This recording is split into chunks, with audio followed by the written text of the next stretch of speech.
புதுச்சேரி சிறுமி பாலியல் வழக்கு நிலவரம் என்ன? புதுச்சேரி மாநிலம் சோலைநகர் பகுதியைச் சேர்ந்த 9 வயது சிறுமி ஒருவர் அரசு பள்ளியில் 5ஆம் வகுப்பு பயின்று வருகிறார். கடந்த 2ஆம் தேதி வழக்கம் போல் தெருவில் தனது நண்பர்களுடன் விளையாடச் சென்றார். ஆனால் சிறுமி மாலை ஆகியும் வீடு திரும்பாததால் சிறுமியின் பெற்றோர் பல இடங்களில் தேடினர். இதனால் முந்தியால்பேட்டை காவல் நிலையத்தில் புகார் அளித்திருந்தனர். இந்த நிலையில் நேற்று மதியம் அங்குள்ள அம்பேத்கர் நகர் சாக்கடை கால்வாயில் சந்தேகத்திற்கிடமாக மூட்டை ஒன்று கிடப்பதாக போலீசாருக்கு தகவல் கிடைத்தது.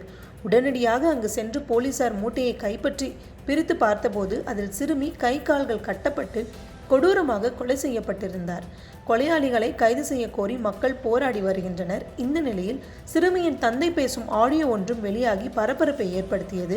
குறிப்பாக கஞ்சா போதையால் தான் இந்த கொலை நடந்ததாக அவர் கூறியிருக்கிறார். இந்த விவகாரத்தை கண்டித்து சட்டப்பேரவைக்கு வெளியில் மக்கள் போராட்டத்தில் ஈடுபட்டனர். இதனால் சட்டப்பேரவைக்கு கூடுதல் பாதுகாப்பு போடப்பட்டுள்ளது. முதல்வர் ரங்கசாமி, டிஜிபி ஸ்ரீனிவாஸ் மற்றும் அதிகாரிகளுடன் சிறுமி மரணம் தொடர்பாக விவாதிக்கப்பட்டதாகவும் சொல்லப்படுகிறது.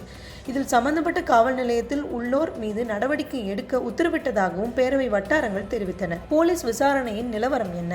சிறுமி வசிக்கும் அதே பகுதியைச் சேர்ந்தவர்தான் விவேகானந்தர், வயது 57, கருணாஸ், வயது 19. இந்த இருவரும் சிறுமியை பாலியல் தொல்லை கொடுத்து பின்னர் கொலை செய்து இருப்பதாக சொல்லப்படுகிறது. சம்பவம் நடந்தது எப்படி? சிறுமியை ஆசை வார்த்தைகள் பேசி அழைத்து சென்றிருக்கிறார் 19 வயது நிரம்பிய கருணாஸ். பின் அருகில் இருந்த வீட்டில் அவரும் 57 வயதான விவேகானந்தரும் கூட்டு பாலியல் பலாத்காரம் செய்ததாக சொல்லப்படுகிறது. அச்சிறுமி வலியால் மயங்கி விழுந்த நிலையில் வேட்டியில் சிறுமியின் உடலை சுற்றி அருகில் இருந்த சாக்கடையில் போட்டுவிட்டு சென்றிருக்கின்றனர். இதுதான் முதல்கட்ட விசாரணையில் தெரிய வந்திருக்கிறது. அவர்கள் கஞ்சா போதையில் இதை செய்திருப்பதாகவும் தகவல் வந்ததை அடுத்துதான் மாநிலத்தில் அதிகரித்து வரும் போதைப்பொருள் பரவலை கட்டுக்குள் கொண்டு வர வேண்டும் என மக்கள் போராட்டத்தில் குதித்துள்ளனர். புதுச்சேரி மாநில காங்கிரஸ் தலைவரும் மக்களவை உறுப்பினருமான வைத்திலிங்கம் செய்தியாளர்களிடம் பேசியதாவது: போதைப்பொருள் பயன்படுத்தியோர் இச்சம்பவத்தை செய்துள்ளனர். இதன் மூல காரணம் போதைப்பொருள்தான். கடந்த சில தினங்களாக போதைப்பொருள் அதிகரிப்பு பற்றி பத்திரிகை செய்திகள் வெளியிட்டுள்ளன.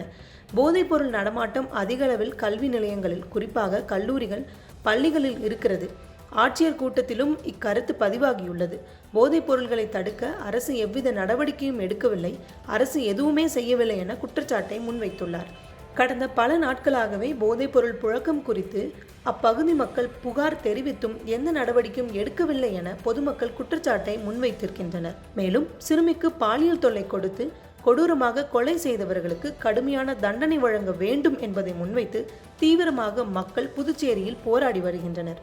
இந்தியா முழுவதிலும் பெண்கள் மற்றும் குழந்தைகளுக்கு எதிரான குற்றங்கள் அதிகரித்து வரும் நிலையில் கடுமையான தண்டனைகள் வழங்கினால் மட்டுமே இது போன்ற குற்றங்களை குறைக்க முடியும் என்பதே சமூக ஆர்வலர்கள் மற்றும் பொதுமக்களின் கருத்தாக இருக்கிறது.